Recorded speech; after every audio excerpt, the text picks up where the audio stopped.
Hi, welcome to another segment of Kathy, Broock and Community. Adding on to our health and wellness program, I am so excited to be here with my friend Tina Sappington at Small Talk. Thank you, Tina, for taking your time out of your day to do this and to share what it is what you do.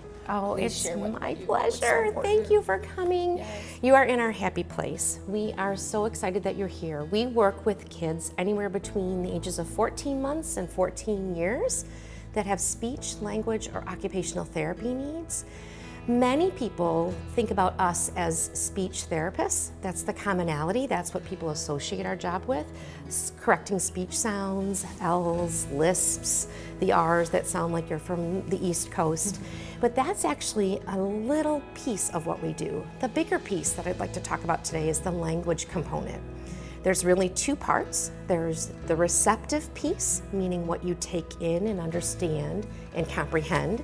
And this is with kids that have normal hearing and normal intelligence, but sometimes they have a real difficult time comprehending what they're hearing, making sense of what they're hearing. And they can be anywhere from 2 years old to 10 years old and have these difficulties, and it'll affect them differently. These kids tend to have a difficult time in school following directions. They have a hard time socializing with other kids because they aren't understanding what people are communicating to them.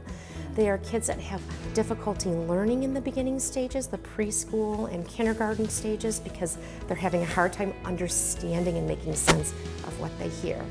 The second part of the language piece is the expressive language, and that is the size of the child's vocabulary, how they combine words to communicate and form sentences meaningfully, how to carry on a conversation, how to read body language, and recognize when someone is not listening or is bored with what they're saying. As parents, we don't know. Right. That could be issues, right? If your child is acting a certain way and they're from frustrations. Parents are concerned they're not following directions, they listen only when they want to, they're acting out, and all of that is because they aren't understanding what they're hearing. They aren't making sense of it. It's so hard for the child and the parent. It's so hard. It's so hard, and it's really important to get this at the earliest stages. That early intervention is really the key, because this is the groundwork for all the literacy that happens later on.